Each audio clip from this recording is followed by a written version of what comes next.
This is Rumblequake, and wanted to show you real quick the new Rumblequake build, kind of where I'm at. Mostly this is just a straight on level 20 Warlock. You know, abilities, I'm really focusing on con and intelligence and charisma, good saves. As far as enhancements go, Enlightened Spirit, with a focus a little bit in Tainted Scholar for criticals and extra damage, and that's about it. Good hit points, good spell power. When I hit Wellspring, it's going to be closer to 1,000. Lots of meta feats. You can see the meta feats down on the bottom. And my toolbars, everything but extend. Let's see here. Standard gear, I think, honestly, mostly Ravenloft stuff. Going for the Beacon of Magic set and the Adherent of Mists sets. So we'll wear 5 adherent items, 3 Beacon of Magic, which is the, I never get this right, it's the Docent, it's the gloves, and it's the belt, I think. So all told, that adds 70 spell power. It's nice and useful. And then I have 1 crafted item, the Trinket, which is kind of offset, not using the Ravenloft Scepter that adds potency and spellcraft. So it gives me a little bit of better kinetic lore. So my force damage from Shirati, I'm in Shirati by the way, does more, and then also kind of picks up the slack where that insightful spell sight stuff isn't happening.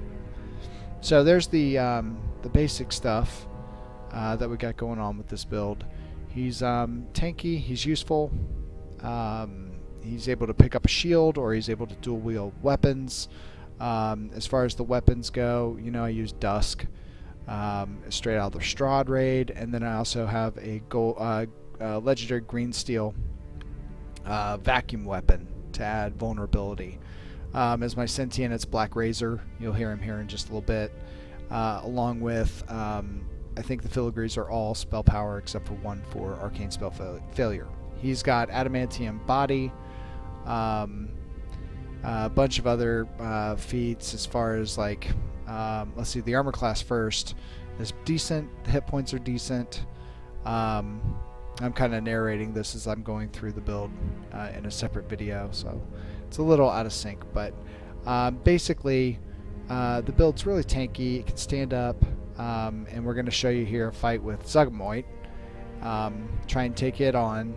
It's on Epic Elite, which I actually don't have a lot of luck with, so it's kind of a crapshoot. Nearly die in this, actually. But we'll let it go. The fight's pretty good. It kind of demonstrates what's able to happen with the build. I don't really go into a tank mode, instead of choosing to be less damage and going for more of a ranged kind of approach. I find it's easier for me to keep track of the mushrooms, things like that, even if I'm doing less damage. And I'll use Arcane Pulse to kind of augment what I'm doing damage-wise too. So you'll see. Enjoy. Finally died by entering mines. You have earned a unique honor. You will be the very first to fall, as I have my revenge. That. Caustic spores suddenly fill the air around you. Strange mushrooms spring from the ground. Zuggtmoy calls forth demonic minions to aid her.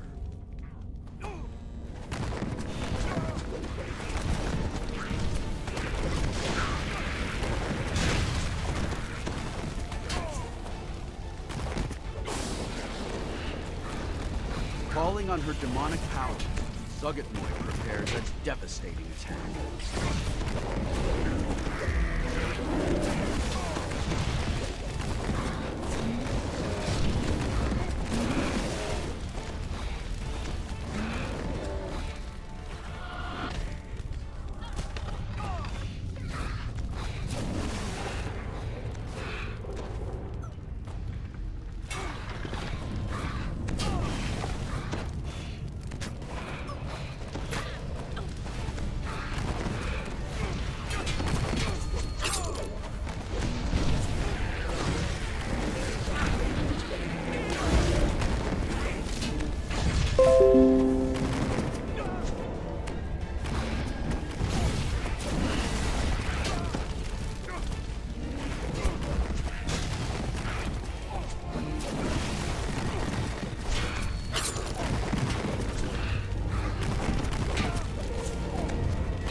Zuggtmoy falters as her injuries begin to take hold.